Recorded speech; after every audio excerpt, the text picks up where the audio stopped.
Oui, je t'écoute.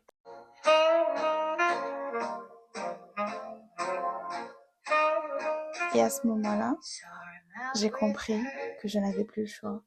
C'était soit moi, soit lui. Bienvenue sur la ligne, une ligne ouverte où on raconte des histoires qu'on garde habituellement pour soi. Puisque dans toute conversation, il y a quelqu'un qui doit bien commencer. Alors aujourd'hui, je vais commencer par vous raconter quelques moments de ma vie où j'ai dû faire face à ce dilemme, où j'ai dû me poser cette question. Dieu sait à quel point il y en a eu plusieurs. Et je crois que l'une des raisons pour lesquelles ces décisions sont si difficiles, c'est le temps qu'on a déjà investi. Parfois, on reste dans quelque chose simplement parce qu'on y a déjà consacré trop de temps. C'est un peu cette métaphore, cette situation dans laquelle on s'est tous déjà retrouvés au moins une fois dans notre vie, où on va appeler l'ascenseur et au bout de 5 minutes, on va dire, l'ascenseur n'arrive toujours pas. Et on commence à se poser la question si on devrait prendre ou pas les escaliers. Et il y a en fait ce sort de dialogue intérieur qui se met en place, où on se dit, bon, j'ai attendu 5 minutes, je peux encore en attendre 2 minutes, et elle va arriver dans un instant. Et il y a une autre partie de nous qui nous dit, si on prend les escaliers maintenant, ben, on aurait attendu 5 minutes pour rien. Elle va forcément finir par venir. Sauf que il y a des situations où l'ascenseur ne viendra pas, elle est en panne, où il y a quelqu'un qui la retient au 5e étage. Et je pense que ce cas-là, c'est ce qui nous arrive souvent dans notre vie personnelle. Et ça a été mon cas. Après 6 ans de relation avec une personne que j'ai longuement aimée et chérie, je n'avais même plus l'impression d'avoir le droit de penser à partir. Comme si le simple fait d'envisager cette idée voulait dire que tout ce qu'on avait déjà vécu jusque-là avait été un échec. J'avais investi tellement de temps, tellement d'énergie et tellement d'amour que partir me donnait l'impression d'annuler ces 6 dernières années. Et l'une des raisons pour laquelle ça a été si difficile pour moi de partir, c'était que dans toutes mes anciennes ruptures, ça a toujours été très facile de partir. Ils m'ont tous donné une raison valable de passer le cap et de prendre la décision. Généralement, quand il y a une trahison, un manque de respect ou une raison claire, on sait pourquoi on part. On ne regrette pas vraiment. On s'y attarde pas. On n'y réfléchit plus. Ça sonne comme une évidence. Sauf que les décisions les plus difficiles, ce sont celles où la personne n'est pas mauvaise. La personne qui se trouve en face de nous est quelqu'un de bien. Qu'on n'a pas quelque chose de vraiment tangible à lui reprocher. Qu'il n'y a pas de preuve évidente que ça ne fonctionne plus. Et pourtant, il y a quelque chose en nous qui nous dit et qui nous crie que ce n'est plus notre place. Ça va parler à énormément de personnes. Je suis tombée sur une sorte de proverbe et de citation. Je me souviens plus très bien de la source, mais en gros ça disait que lorsque tu montes dans le mauvais train, assure-toi de descendre à la prochaine station. Car plus tu restes dans ce train, plus le prix du billet de retour te coûtera cher. Dans la vie, c'est pareil. Plus on reste dans une situation qui ne nous correspond plus, plus il devient difficile d'en sortir. Et ce proverbe, moi je l'ai compris. Je l'ai même très bien compris à mes dépens. Parce que ce train de retour, je l'ai payé au prix fort. Pendant ces 6 ans, je me suis investie dans cette relation, dans cette personne, en croyant naïvement, parfois aveuglément, que ça finirait par fonctionner. Que si je fournissais un petit peu plus d'efforts, que j'espérais un peu plus fort, ça finira forcément par fonctionner. Même si au fond de moi, Il y avait toujours quelque chose qui me criait que quelque chose n'allait pas. Mais j'ai tellement voulu y croire que je n'ai jamais vraiment voulu descendre de ce train. Ou plutôt, j'ai toujours retardé mon départ. Je me disais que je descendrais à la prochaine erreur, à la prochaine station. Sauf que je ne le faisais pas, car cette prochaine erreur n'était jamais assez pour moi pour partir, et jamais assez non plus pour vouloir vraiment rester.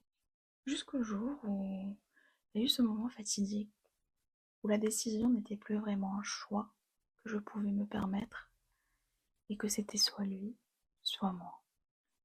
Et lorsque je suis descendue de ce train, et que je me suis finalement choisie, je me rappelle parfaitement de cette sensation que j'ai pu ressentir, cette déchirure de laisser une très grande partie de soi derrière, cette partie innocente, naïve et pleine d'espoir, de sauver le monde, de sauver la personne qu'elle aime, à elle toute seule.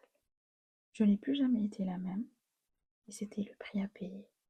Mais ce qui était le plus douloureux, ce n'était pas seulement de quitter quelqu'un, c'était de comprendre que si je restais, je devais faire le deuil de la personne que je serais peut-être devenue en partant, mais que si je partais, je devais faire le deuil de cette histoire, de tout ce que nous saurions jamais, tous les projets et de toutes les vies possibles qui n'existeraient plus. Et lorsque j'ai compris ça, je me souviens d'avoir éclaté en sanglots. Dans toutes les possibilités que je pouvais me faire, j'avais quelque chose à perdre et un deuil à faire. Il y a un passage dans un livre que j'aime beaucoup, qui reflète énormément cette sensation. Le livre, c'est Tiny Beautiful Things de Cheryl Strayed, si je m'en souviens. Je vais vous le traduire en français. En fait, ça disait: il y avait en moi quelque chose de terrible, presque dès le début. Une petite voix claire qui, quoi que je fasse, ne cessait de dire: pars. Pars même si tu l'aimes, pars même s'il est gentil, fidèle et précieux pour toi. Pars même s'il est ton meilleur ami et que tu es le sien. Pars même si tu ne peux pas imaginer ta vie sans lui. Pars même s'il t'adore et que ton départ va le dévaster. Pars même si tes amis seront déçus, surpris ou en colère, ou les trois à la fois. Pars même si tu avais dit que tu resterais. Pars même si tu as peur d'être seul. Pars même si tu es persuadé que personne ne t'aimerait jamais aussi bien que lui. Pars même s'il n'y a nulle part où aller. Pars même si tu ne sais pas exactement pourquoi tu ne peux pas rester. Pars parce que tu le veux. Pars parce que vouloir partir est une raison suffisante. Et ce qui est fascinant dans ce passage, c'est qu'il parle de ces décisions où il n'y a pas forcément de preuves tangibles, rien de dramatique, rien qui justifie logiquement de partir. Et pourtant, quelque chose en nous, c'est déjà. Aujourd'hui, je ne regrette pas d'être partie.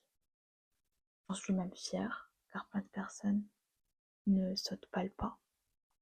Au début, je me disais que j'aurais peut-être dû partir un peu plus tôt, que ça aurait fait moins mal. Et avec le recul, j'ai compris quelque chose. Je suis partie exactement au moment où je devais partir.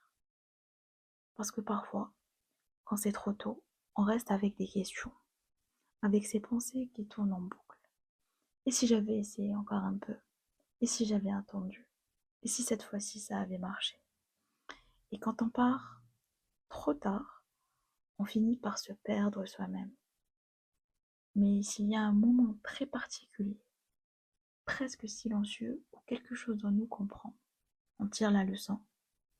Et une fois que cette leçon est là, même si la décision reste difficile, même si elle fait peur, au fond de nous, on sait qu'on ne peut plus rester. Parfois rester demande beaucoup moins de courage que partir. Parce que rester, c'est la zone de confort. On sait déjà à quoi s'attendre. On sait déjà ce qu'on a et on sait déjà ce qu'on peut perdre. et qu'est-ce qu'on a peut-être à gagner. Partir en revanche, c'est partir vers l'inconnu. C'est accepter de ne pas savoir si un jour on sera aimé de la même façon. Même si au fond de nous, on sait que cette façon d'aimer n'était pas celle dont on rêvait, pas celle dont on avait vraiment besoin. Mais parfois on préfère s'accrocher à quelque chose d'imparfait plutôt que d'affronter le vide. Et souvent ce choix en dit beaucoup plus sur nous que sur l'autre. Et puis on croit souvent que cette décision ne concerne que les relations amoureuses, que, que les personnes qu'on aime.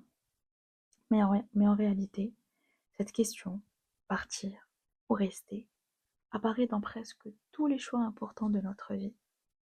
Les études que l'on choisit, le pays dans lequel on décide de vivre, les amitiés que l'on décide de garder ou de laisser derrière nous. À chaque fois, c'est la même question qui revient. Est-ce que je reste là où je suis ou est-ce que j'ose partir vers quelque chose de différent? Et souvent, au moment où l'on pense être enfin débarrassé d'un choix, au moment où l'on se dit « ça y est, maintenant je sais », la vie nous en présente un autre. Finalement, grandir, c'est peut-être simplement apprendre à choisir, encore et encore. Pas toujours prendre les bonnes décisions, parfois se tromper, parfois regretter, et parfois se dire avec le recul « heureusement que je l'ai fait ». Mais au fond, je crois que tous ces choix qui nous mènent toujours quelque part. Et peut-être que le plus important, c'est simplement d'apprendre à choisir, d'apprendre à écouter son corps, son cœur et son âme, bien avant que notre tête ne comprenne. Parce que souvent, ils savent déjà. Et au milieu de tous ces choix, de tous ces doutes, il y a quelque chose que je n'ai jamais oublié et qui, d'une certaine manière, m'a toujours guidée. C'est que le soleil finit toujours par se lever. Même quand on ne voit pas encore rien à l'horizon, même quand tout paraît flou. Et parfois, il faut simplement prendre une décision, se lancer dans l'inconnu et se dire « on verra bien ce que l'histoire nous réserve ». Et maintenant, c'est à toi de prendre la parole, c'est à toi de témoigner. Car si tu as toi aussi vécu ce moment dans ta vie où tu as dû choisir entre partir et rester, si tu as traversé une histoire qui t'a transformé ou une décision qui t'a marqué, tu peux m'écrire. Tu peux m'envoyer ton témoignage, anonymement bien sûr, et peut-être qu'ici, sur cette ligne, on prendra le temps de lire ton histoire, de l'analyser, de la décortiquer et de comprendre ensemble ce qu'elle nous apprend. Je vous mettrai mon email en description parce que ce podcast n'est pas seulement le mien, c'est un journal collectif. Une ligne ouverte pour toutes les histoires qu'on garde pour soi. Merci d'avoir été sur la ligne avec moi aujourd'hui. À très vite.